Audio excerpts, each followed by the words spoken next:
Olá, seja bem-vindo a mais um dia do nosso plano de leitura da Bíblia. Hoje nós estamos no dia 102 e faremos a leitura dos capítulos 13, 14 e 15 do livro de 1 Reis. Me chamo Ludmila e vamos lá fazer a leitura do dia.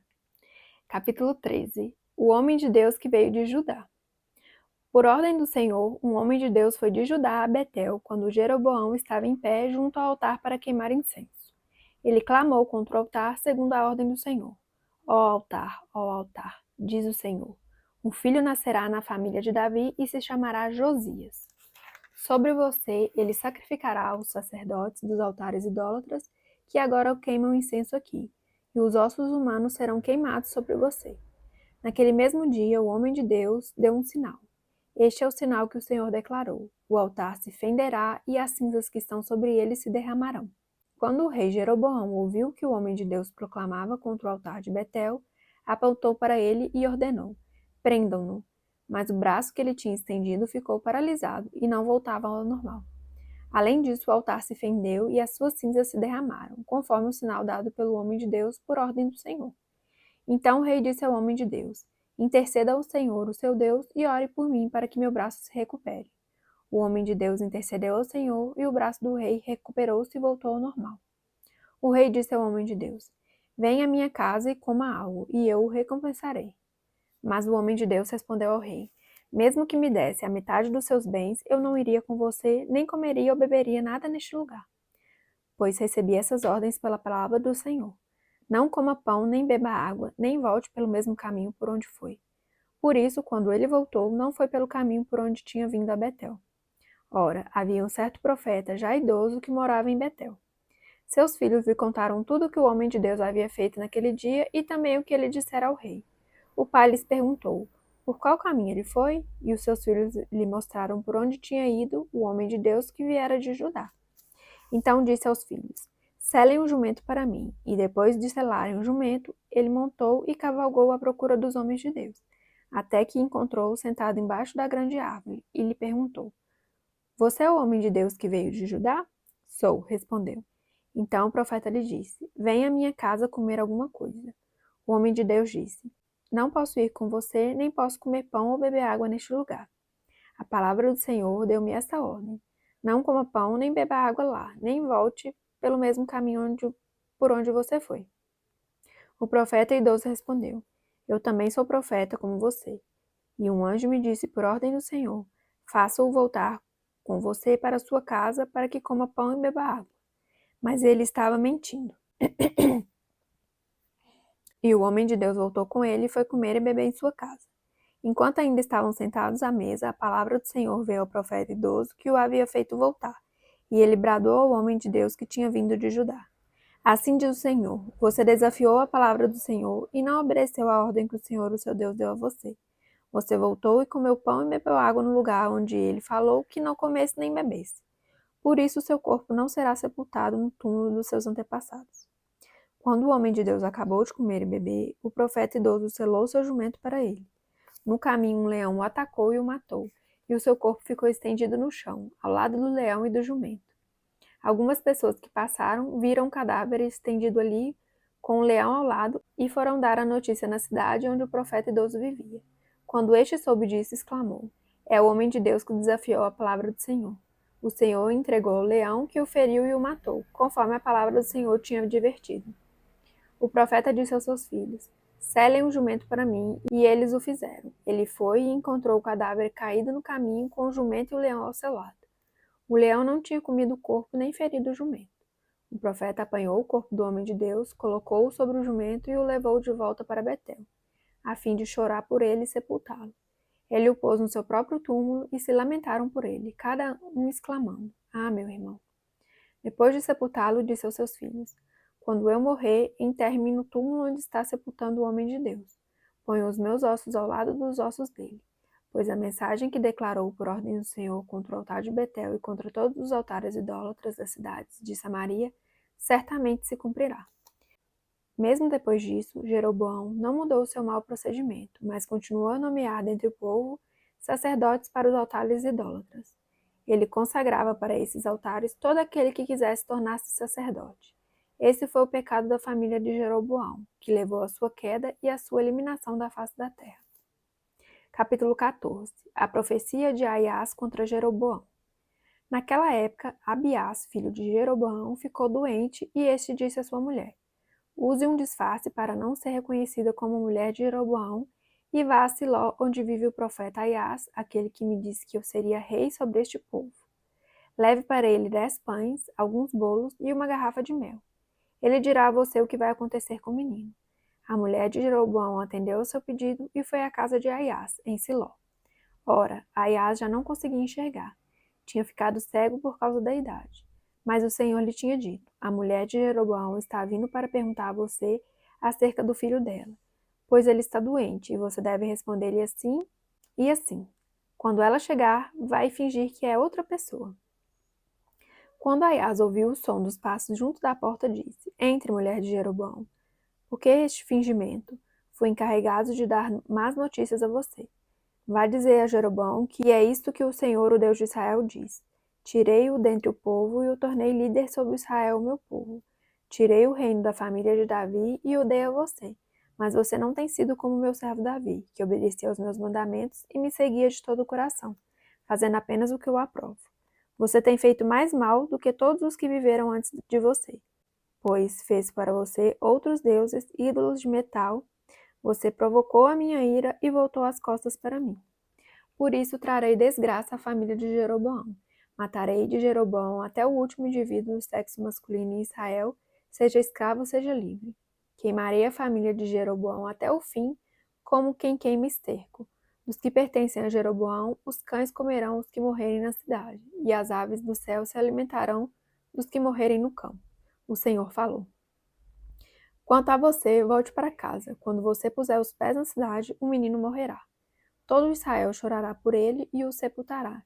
Ele é o único da família de Jeroboão que será sepultado, pois é o único da família de Jeroboão em que o Senhor, o Deus de Israel, encontrou alguma coisa boa.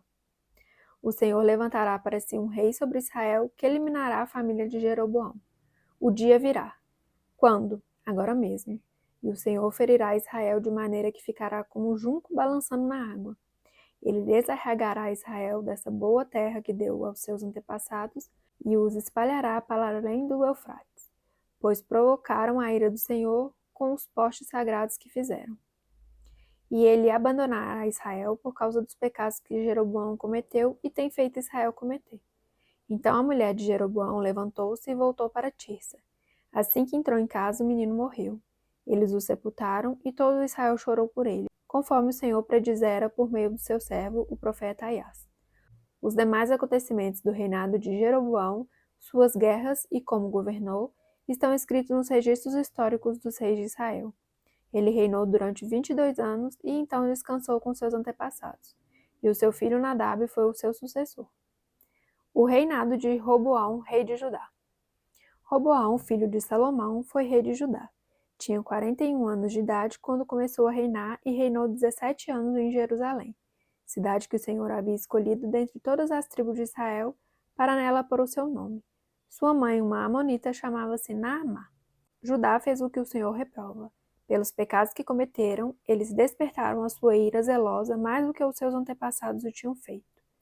Também construíram para si altares idólatras, colunas sagradas e postes sagrados sobre todos os montes e debaixo de todas as árvores frondosas. Havia no país até prostitutos cultuais. O povo se envolvia em todas as práticas detestáveis das nações que o Senhor havia expulsado de diante dos israelitas. No 5º ano do reinado de Roboão, Sisaque, rei do Egito, atacou Jerusalém. Levou embora todos os tesouros do templo do Senhor e do palácio real, inclusive os escudos de ouro que Salomão havia feito. Por isso o rei Roboão mandou fazer escudos de bronze para substituí-los e os entregou aos chefes da guarda da entrada do palácio real. Sempre que o rei ia ao templo do Senhor, os guardas empunhavam os escudos e em seguida os devolviam à sala da guarda. Os demais acontecimentos do reinado de Roboão e tudo o que fez estão escritos nos registros históricos dos reis de Judá. Houve guerra constante entre Roboão e Jeroboão. Roboão descansou com seus antepassados e foi sepultado com eles na cidade de Davi. Sua mãe, uma amonita, chamava-se Naamá, e o seu filho Abiás foi o seu sucessor. Capítulo 15. O reinado de Abiás, rei de Judá. No 18º ano do reinado de Jeroboão, filho de Nebate, Abiás tornou-se rei de Judá e reinou 3 anos em Jerusalém. O nome de sua mãe era Maacá, filha de Absalão. Ele cometeu todos os pecados que seu pai tinha cometido. Seu coração não era inteiramente consagrado ao Senhor, o seu Deus, quanto fora o coração de Davi, seu predecessor.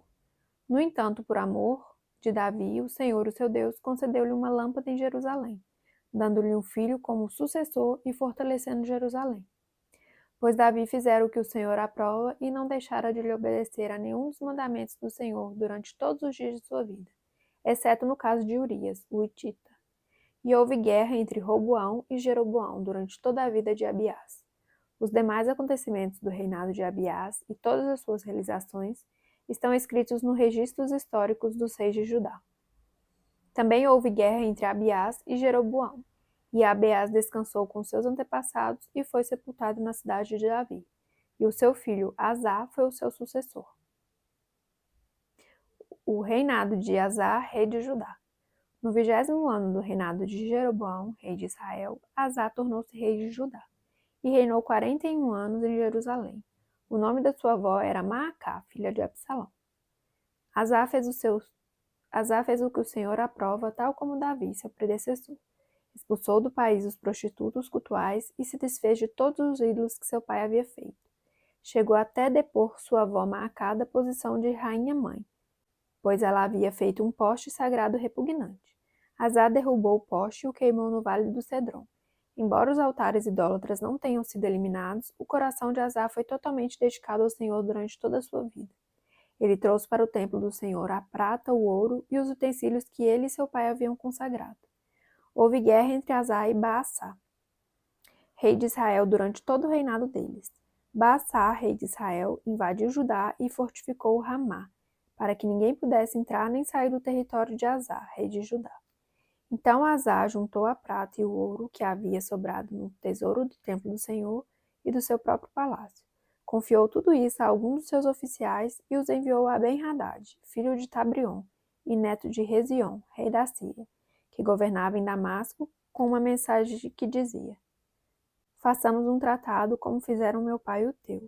Estou te enviando como presente prata e ouro. Agora rompe o tratado que tens com Baasá, rei de Israel, para que ele saia do meu país. Ben-Hadad aceitou a proposta do rei Asá e ordenou os comandantes das suas forças que atacassem as cidades de Israel. Ele conquistou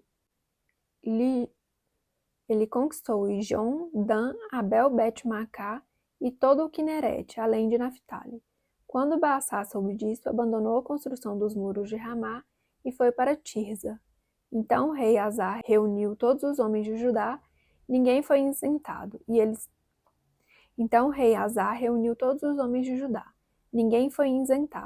eles retiraram de Ramá as pedras e a madeira que Baasá estivera usando. Com este material, Asá fortificou Geba, em Benjamim, e também Mispa. Os demais acontecimentos do reinado de Asá, todas as suas realizações, todos os seus atos e todas as cidades que construiu, tudo isso está escrito nos registros históricos dos reis de Judá. Na velhice, Asá sofreu uma doença nos pés e, quando descansou com seus antepassados, foi sepultado com eles na cidade de Davi, seu predecessor, e seu filho Josafá foi o seu sucessor. O reinado de Nadab, rei de Israel. Nadab, filho de Jeroboão, tornou-se rei de Israel no 2º ano do reinado de Asá, rei de Judá, e reinou 2 anos sobre Israel. Fez o que o Senhor reprova, andando nos caminhos do seu pai e no pecado que ele tinha levado Israel a cometer. Baasá, filho de Aias, da tribo de Isacar, conspirou contra ele e o matou na cidade filisteia de Gibeton, enquanto Nadab e todo o exército de Israel a sitiavam. Baasá matou Nadab no 3º ano do reinado de Asá, rei de Judá, e foi o seu sucessor. Assim que começou a reinar, matou toda a família de Jeroboão. Dos pertencentes a Jeroboão, não deixou ninguém vivo. Destruiu todos de acordo com a palavra do Senhor, anunciada por teu servo, o silonita Aias. Isso aconteceu por causa dos pecados que Jeroboão havia cometido e havia feito Israel cometer, e porque ele tinha provocado a ira do Senhor, o Deus de Israel. Os demais acontecimentos do reinado de Nadab e tudo o que fez estão escritos nos registros históricos dos reis de Israel. Houve guerra entre Asa e Baasa, rei de Israel, durante todo o reinado deles. O reinado de Baasa, rei de Israel. No terceiro ano do reinado de Asa, rei de Judá, Baasa, filho de Aias, tornou-se rei de todo Israel em Tirza, e reinou 24 anos. Fez o que o Senhor reprova, andando nos caminhos de Jeroboão e nos pecados que ele tinha levado Israel a cometer. Finalizamos então mais um dia do nosso plano de leitura da Bíblia. Muito obrigada pela sua companhia. Fique com Deus e até amanhã. Tchau, tchau.